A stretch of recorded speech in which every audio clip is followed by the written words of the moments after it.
Immediate family only. Margot stares at the glowing screen of her phone. The fluorescent lights of the grocery store hum above her, but all she can hear is the rushing in her own ears. She reads the email again, then a third time. It is from Chloe, her best friend of 20 years, the woman whose wedding she planned, whose children she helped name, whose mother she practically adopted as her own. And it says Margot cannot come to the funeral. You have to understand the architecture of this friendship to understand the weight of that email. Margot and Chloe met at 22, two broke graduates sharing a cramped apartment with a radiator that clanked all night. They did not just survive their 20s and 30s together. They built a life in the spaces between each other. They survived bad haircuts, worse boyfriends, and the terrifying transition into actual adulthood. When Chloe's marriage imploded, Margot was the one who packed the boxes. When Margot's father passed, Chloe was the one who sat on the bathroom floor at 3 a.m, holding the phone while Margot couldn't breathe. And then there was Evelyn, Chloe's mother. Evelyn was not just a mother, she was an institution. She was the woman who taught Margot how to make her grandmother's pie crust. She was the one who slipped $50 bills into Margot's coat pocket during Christmas. When Evelyn got sick 2 years ago, it wasn't Chloe who drove her to the oncology appointments 3 towns over. It was Margot. The chemo was brutal. There was a Tuesday in November where Evelyn's fever spiked to 103, and Chloe was out of state for a work crisis. Margot was the one who bundled Evelyn in blankets and sat in the ER waiting room for 6 hours. Evelyn had squeezed Margot's hand and whispered, "You're the daughter I got to choose." So when Evelyn's heart finally gave out on a quiet Sunday morning, Margot didn't just feel the grief of losing a mentor. She felt the immediate instinctual pull to stand beside Chloe, to be the anchor. She is already in the produce aisle, buying the lilies Evelyn loved, mentally drafting the eulogy she knows Chloe will ask her to help write. And then the email arrives. Due to the highly intimate nature of the service, we are restricting attendance to immediate family. We appreciate your understanding during this difficult time. No phone call, no text, an email, with a subject line that looks like it came from a corporate HR department. Margot's first thought isn't anger, it is confusion, a deep, disorienting fog. She assumes it is a mistake. She assumes Chloe's sister, who has always been a little territorial, got hold of the mailing list. She dials Chloe's number right there in the aisle. It goes straight to voicemail. She sends a text. "Chloe, I just got the email. Is this a joke? I'm coming over." The 3 gray dots appear. They pulse for a second. Then they disappear. Left on red. Margot abandons the cart. She drives the 20 minutes to Chloe's house in a blur of adrenaline and disbelief. When she pulls into the driveway, Chloe's car is there, but the blinds in the living room are drawn tight. The house looks like a held breath. Margot walks up to the porch and knocks. She knocks harder. She calls Chloe's name. Nothing. Now, if this were a story about a fading friendship, this would be the part where you say they just drifted apart. But you don't uninvite the person who held your mother's hand from your mother's funeral because you drifted. You do it because you are building a wall. And you only build a wall when you are trying to keep something in or keep someone out. Margot stands on that porch for 10 minutes. The cold seeps through her coat. She looks at the door, really looks at it. And for the first time in 2 decades, she notices the new security camera mounted above the bell. It is angled perfectly, not at the street, at the porch, at her. The little red light is blinking, recording. Margot realizes Chloe is inside. Chloe is sitting in the dark, watching the monitor, watching Margot stand in the cold. She isn't being excluded because of a seating chart. She is being excluded because she is a variable Chloe can no longer control. But I'm getting ahead of myself. Before we figure out what is hiding behind that door, you need to understand what Evelyn actually left behind. Margot gets back into her car. The leather seat is freezing. She doesn't turn the key in the ignition right away. She just sits there, gripping the steering wheel, staring at the little red light on the security camera. Blinking. Blinking. Blinking. It is a metronome keeping time with a truth she has been trying very hard not to hear. Chloe isn't just grieving. Chloe is managing. And Margot, with her 20 years of unfiltered, uncurated history, is a liability to the management. To understand why a best friend of 2 decades gets treated like a hostile witness at a funeral, you have to look at the last 6 months of Evelyn's illness. Because the fracture didn't happen on the Sunday morning Evelyn died. It happened in the slow, grinding erosion of the months before. When Evelyn's dementia began to accelerate, Chloe moved into project manager mode. This was Chloe's default setting. If there was a crisis, Chloe built a spreadsheet. If there was a problem, Chloe color-coded the solutions. For the first year, it was helpful. She organized the pill dispensers. She researched specialists. She negotiated the insurance paperwork. But as the disease progressed, the spreadsheet stopped being about care and started being about optics. Chloe began to curate Evelyn. She dressed her mother in the silk scarves she used to wear in the 90s, even though Evelyn now found the fabric irritating against her neck. She arranged the living room to look like a magazine spread, moving the comfortable, worn-in recliner to the guest room because it didn't match the aesthetic. She spoke to Evelyn in a bright, cheerful voice, completely ignoring the fact that Evelyn was nonverbal and terrified. Margot tried to point it out, gently, just once. She told Chloe that Evelyn seemed agitated by the scarves, that maybe they should just let her wear her soft cotton t-shirts. Chloe's response was a masterclass in polite devastation. She tilted her head, gave a small, pitying smile, and said, "Margot, you don't have to see her every day. It's easy to lose perspective when you're just dropping by. I'm trying to give her some dignity." That was the pivot. That was the moment the friendship quietly cracked. Chloe didn't just dismiss Margot's observation, she redefined Margot's presence. Margot was no longer the co-pilot in this tragedy. She was the casual visitor who didn't understand the big picture. So, Chloe built a perimeter. 3 weeks before the end, Chloe hired a private, round-the-clock care nurse. She framed it as a gift to Margot. "You need a break, babe. You've done so much." But Margot knew what it actually was. The nurse wasn't there to give Margot a break. The nurse was there to replace her. The nurse was compliant. The nurse would dress Evelyn in the silk scarves. The nurse would smile and play the bright music and keep the narrative perfectly, cleanly intact. Margot was quietly pushed to the edges. She still came over, but she was no longer allowed to be the one to feed Evelyn her applesauce. She was no longer the one to read to her. She was relegated to the role of the grieving best friend, expected to sit in the kitchen, drink the tea Chloe provided, and nod along to the story Chloe was telling. If you've ever been the one quietly holding the pieces while someone else tried to glue the picture back together wrong, you're in the right place.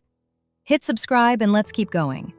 Because the thing about pushing someone to the edges is that it gives them a perfect vantage point to see what you're trying to hide in the center. And Margot saw everything. She saw that Chloe wasn't just managing the illness, she was erasing the reality of it. Chloe was so terrified of the messy, undignified truth of her mother's decline that she was rewriting it in real time. She was turning Evelyn into a saint, and in doing so, she was turning herself into the ultimate devoted daughter. But the real Evelyn, the woman who swore when she dropped her keys, who hated silk, who loved Margot with a fierce, unpolished loyalty, she was being buried alive, weeks before her heart actually stopped. Then came the final night. The hospice nurse called Margot, not Chloe. Evelyn was transitioning. When Margot arrived, the house was eerily quiet. She found Chloe in the kitchen, on the phone, aggressively whispering about the lilies for the casket. Chloe didn't even look up when Margot walked past her. Margot went into the bedroom. Evelyn was breathing that shallow, heavy breath. Margot sat on the edge of the bed. She took off the silk scarf Chloe had tied around Evelyn's head, and she replaced it with a soft, worn cotton t-shirt. Evelyn's breathing instantly slowed. Her shoulders dropped. And then, for exactly 4 minutes, the fog lifted. Evelyn's eyes cleared. She looked right at Margot. She reached out, her fingers trembling, and pressed a small, heavy brass key into Margot's palm. She didn't say a word. She didn't have to. She just squeezed Margot's hand, closed her eyes, and an hour later, she was gone. Margot is sitting in her freezing car now, her thumb tracing the ridges of that same brass key in her coat pocket. She never used it. She thought it was just for a lockbox of old photo albums. But to understand why a simple brass key turned into a declaration of war, you need to see the exact moment Chloe realized Margot wasn't going to play her part. Margot turns the key in the ignition. The engine rumbles to life, and the heater immediately begins blasting cold air. She doesn't put the car in drive right away. She just sits there, turning the heavy brass key over in her fingers, feeling the ridges worn smooth by years of use. She knows where it goes. Every house has a heart, and every house has a skeleton closet. In Evelyn's house, the curated, magazine-perfect living rooms and the sunlit kitchen were the heart. But the basement office, with its faded wood paneling and the smell of old paper and lemon pledge, was the spine. It was where Evelyn paid the bills, kept the family archives, and, most importantly, kept the heavy, fireproof lockbox she bought after her husband died. Chloe had always told everyone the box was full of her father's old tax documents.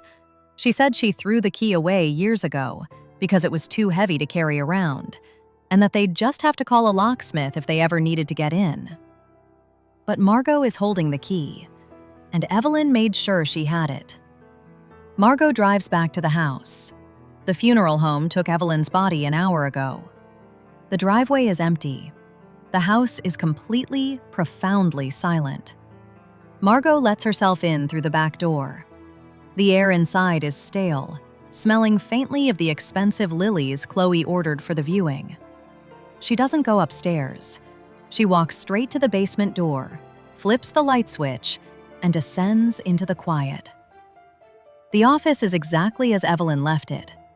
The desk is cluttered with medical brochures and unread mail. In the corner, sitting on a low metal shelf, is the lockbox. It is caked in a thin layer of dust. Chloe hadn't been down here in months. Margot kneels on the carpet. She slides the brass key into the lock. It turns with a heavy, satisfying click. The latch springs open. There are no tax documents inside. There is a stack of printed bank statements. There is a leather-bound journal. And sitting right on top, folded neatly into thirds, is a legal document stamped with the seal of a notary public. Margot picks up the document. Her hands are shaking just a little bit as she unfolds it. It is a revocation of power of attorney.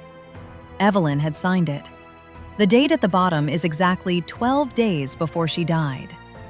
For the last 6 months, Chloe had been operating under a medical and financial power of attorney.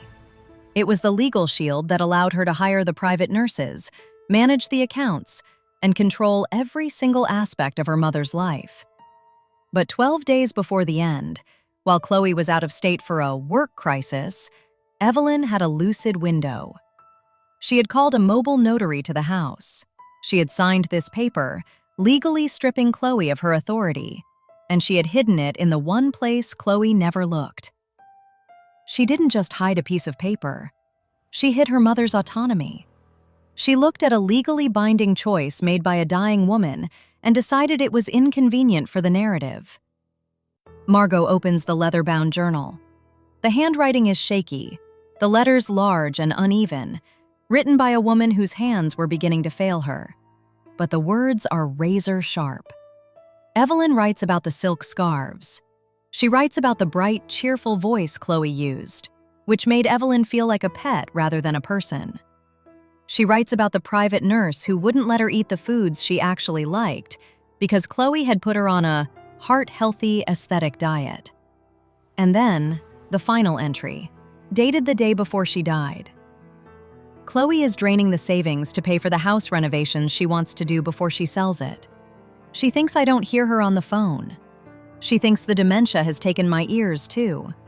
I cannot stop her. My body is failing. But I have hidden the real deeds in the floor safe, and I have revoked her power. If I die before I can tell Margot, Margot will know what to do. Margot always sees the truth. Margot closes the journal. The silence in the basement suddenly feels very loud. If you've ever had to watch someone you love use help as a way to build a cage, tell me how you finally saw it. Drop it in the comments, because we need to talk about the cost of looking away. Because now, the architecture of this funeral completely changes. Chloe didn't uninvite Margot because of a seating chart. She uninvited Margot because Margot is the only person who actually knew Evelyn. And Chloe is terrified that at the reception, or during the eulogy, Margot will say something that cracks the perfect, devoted daughter facade.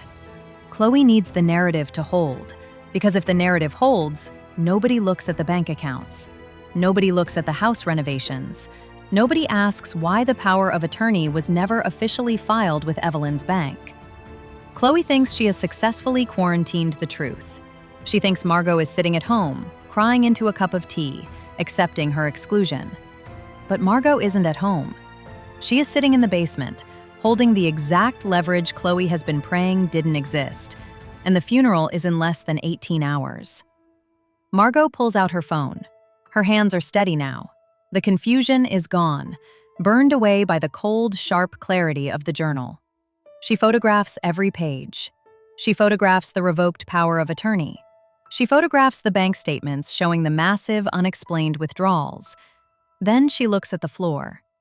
Evelyn's journal mentioned a floor safe. Margot scans the wood paneling. In the corner, half hidden by a heavy filing cabinet, there is a slight discoloration in the carpet. Margot moves the cabinet. She pulls back the carpet. There is a small metal hatch. She uses the brass key again. It fits a secondary lock on the hatch. Inside the safe is a thick manila envelope, the original deeds to the house, and a folder labeled Chloe's Loans. It wasn't just house renovations. Chloe had been taking out second mortgages against Evelyn's equity, forging Evelyn's signature on the addendums, and funneling the cash into her own failing business. Evelyn knew. She just didn't have the physical strength to fight a 30-year-old daughter who knew how to hide the paperwork. Look at the shape of that. She didn't just steal the money. She stole the narrative. She convinced everyone, including herself, that she was the martyr carrying a dying woman, while she was actually the one holding the knife. That is the specific cruelty of the devoted child. They used the sacrifice as the cover for the theft. Margot puts the original deeds back in the safe. She locks it. She takes the journal and the revoked power of attorney. She doesn't need to take the bank statements. She already has the photos. She is standing up, brushing the dust off her knees, when she hears it. The heavy thud of the front door opening upstairs. Footsteps. Quick, sharp, wearing hard-soled shoes. Chloe is home. Margot freezes. She is in the basement. The only way out is the stairs, which lead directly into the kitchen. She could hide. She could wait. But hiding is what Chloe does. Hiding is the architecture of this entire friendship for the last 6 months. Margot walks to the basement door. She opens it. She walks up the stairs, her footsteps echoing in the quiet house. She steps into the kitchen. Chloe is standing by the marble island. She is still in her black morning dress, her makeup perfectly applied, holding a set of car keys. She stops dead when she sees Margot. For 3 seconds, the mask slips. Chloe's eyes go wide, her jaw tightens, and she looks exactly like a woman who just caught a thief in her house. It is the most honest Margot has seen her look in 6 months. Then, the mask snaps back into place. The grief returns. The polite, untouchable wall goes up. "Margot," Chloe says, her voice dripping with artificial concern. "What are you doing here? I told you the service is immediate family only. I sent the email." "I came to check on the house," Margot says. Her voice is completely level. "You didn't answer your phone." "I was at the funeral home," Chloe says, stepping forward, trying to physically guide Margot toward the back door. Finalizing the arrangements for Mom. "You're not supposed to be here. You're trespassing, Margot. I need you to leave." "I was in the basement," Margot says. She doesn't move. Chloe stops. The polite smile freezes on her face. "Why were you in the basement?" "Looking for the photo albums," Margot says. "For the slideshow." "There are no albums down there," Chloe says. Her voice drops a fraction of an octave. The warmth is entirely gone. "I told you, I packed all her personal things away. I'm handling the estate. You need to go." "You're handling the estate," Margot repeats. "Even though the power of attorney was revoked 12 days ago?" If you've ever watched someone's mask slip in real time, you know the exact sound it makes. It's not a crash. It's a vacuum. All the air just leaves the room. The 20 years of shared apartments, of holding hair back, of sitting on bathroom floors, it all evaporates in the space between them. Chloe stares at her. The silence stretches, tight and brittle. "I don't know what you're talking about," Chloe says, but her eyes are darting, just for a second, toward the basement door. "Evelyn signed a revocation," Margot says, stepping closer. "I have it. I have the journal, Chloe. I know about the second mortgages. I know about the forged signatures. I know you've been draining her equity to pay off your business debts." Chloe's face goes completely blank. It is a terrifying blank slate. The woman who used to cry during dog food commercials is looking at Margot like she is a stranger who just broke into her home. "You're grieving," Chloe says, her voice suddenly very soft, very dangerous. "You're confused. You're having a breakdown. I'm not going to argue with you right now. I'm going to call David, and you are going to go home and rest." She reaches for her phone. But I'm getting ahead of myself, because Chloe thinks this is a conversation she can end by hanging up the phone. She doesn't realize that Margot isn't the only one who knows about the forged signatures. Chloe's thumb hovers over the screen. The ringtone is bright, cheerful, a marimba tune that sounds entirely wrong for the dead silence of the kitchen, wrong for the expensive lilies wilting on the counter, wrong for the 20 years of friendship quietly fracturing on the tile floor. It rings twice, 3 times. "David, you need to come home," Chloe says, the second he picks up. Her voice pitches up into that bright, frantic register she uses when she wants people to think she is just a little overwhelmed, not a lot guilty. "Margot is here. She broke in. She's having some kind of episode, saying crazy things about Mom's money. I need you to come get her." She puts it on speaker. She wants Margot to hear the husband coming to restore order. But David doesn't say, "I'm on my way." He doesn't ask, "What kind of crazy things?" There is just a long, heavy exhale on the other end of the line. "What did she say, Chloe?" David asks. His voice is flat, completely drained of the warm, easy cadence he usually has. "I told you she's delusional," Chloe snaps, glancing at Margot. "She's saying Mom revoked the power of attorney. She's saying I stole money." "The mobile notary called me an hour ago," David says. Chloe stops pacing. "What?" "The notary. The one Mom hired on the 14th. She called to confirm the revocation was officially filed with the estate attorney. I didn't know about it, Chloe. I thought you were just managing the hospice care." "David, Mom didn't know what she was signing. She had dementia." "She had a lucid window," David corrects, his voice dropping an octave, turning into something hard and unfamiliar. "And the bank called me 20 minutes ago. They flagged the equity line. They pulled the addendums. The signatures on the second mortgages, Chloe? They aren't Mom's. They're yours." The air in the kitchen actually changes. It gets thinner. "I didn't know you were taking out loans against the house," David continues. And now he sounds tired.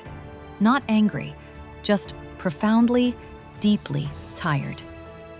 I thought the withdrawals were for the private nurses. I thought you were doing everything you could to keep her comfortable.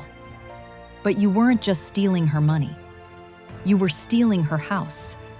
And you were going to let me help you pay the mortgage on a house you forged her name to drain. David, please, let me explain. I'm meeting with the estate lawyer right now. He interrupts. He's filing an emergency injunction to freeze the accounts and petition the court to remove you as executor. Don't come home tonight, Chloe. I need to figure out how to keep you out of prison. The line goes dead. That right there, that is the sound of a narrative collapsing. Not with a scream, but with a dial tone.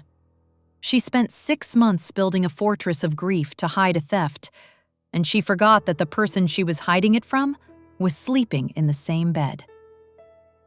Chloe lowers the phone. Her hand is shaking so badly, she almost drops it onto the marble island. She stares at the black screen. The bright, cheerful mask is gone. The devoted daughter is gone. What is left is a woman who has just realized she has absolutely nowhere left to hide. She looks up at Margot. Her eyes are red, but she isn't crying. She looks terrified. Margot doesn't gloat. She doesn't cross her arms. She doesn't say, "I told you so."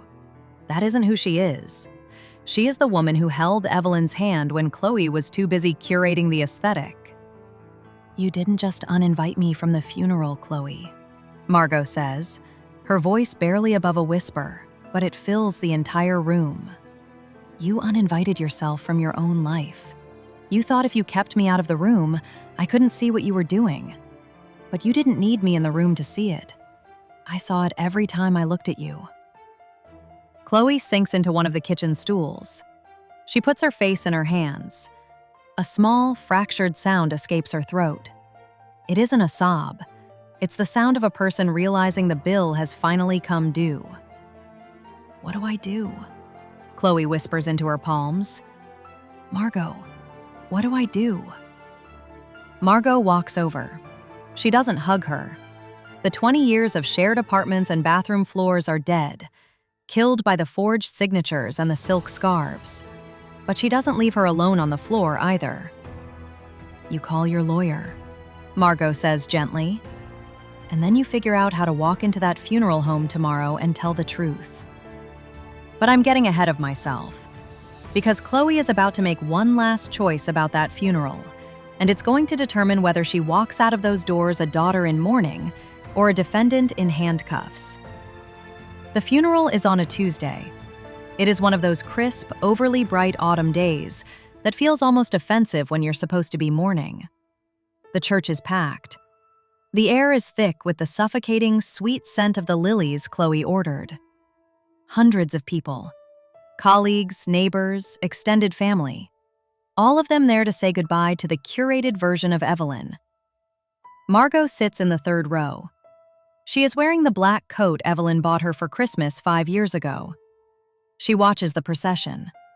She watches Chloe walk down the aisle, looking perfectly composed, perfectly devastated, the picture of the grieving, devoted daughter.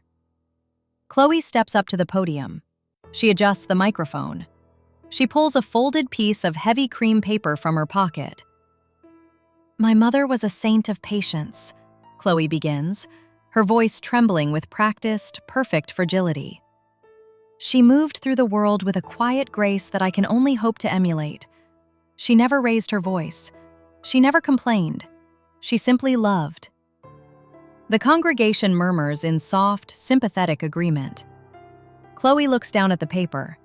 She takes a breath to continue, and then she stops. She looks at the cream paper in her hands. She looks out at the sea of nodding, sympathetic faces. And then, her eyes find Margot in the third row.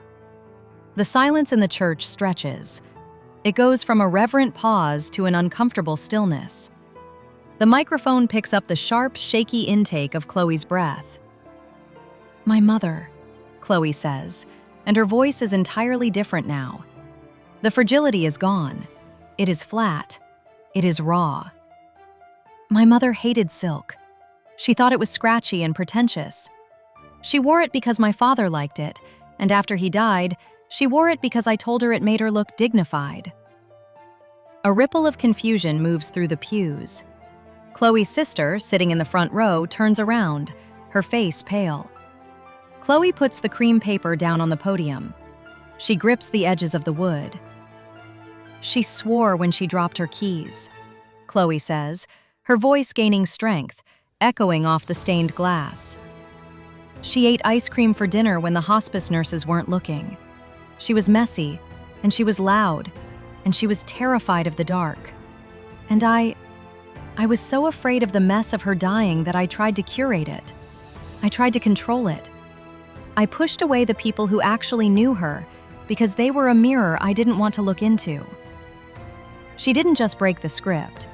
She took a sledgehammer to the monument she spent 6 months building. And the most devastating part?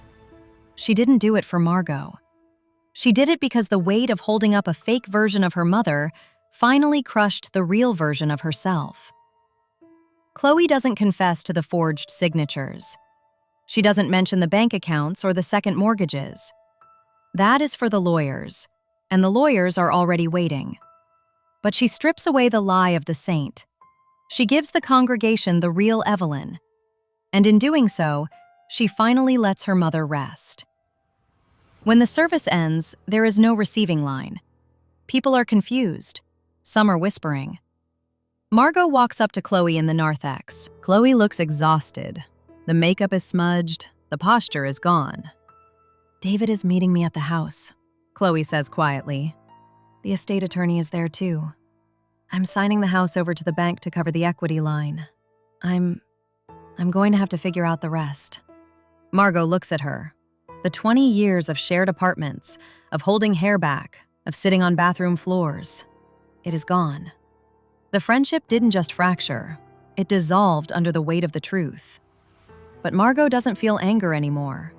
She just feels a profound, quiet grief for the woman standing in front of her. Take care of yourself, Chloe, Margot says. She turns and walks out of the church. She doesn't look back. We think we uninvite people from our lives to protect our peace. We tell ourselves it's about boundaries or energy or keeping things simple. But usually, if you look closely at the wall you've built, you'll realize you didn't build it to keep the chaos out. You built it to keep the mirror out. You uninvite the people who remember who you were before you started performing. Margot lost a best friend of 20 years that week. But she didn't lose herself. She kept the brass key. She kept the truth. And she walked out of that church knowing exactly who she was, and more importantly, knowing she never had to pretend to be anyone else again.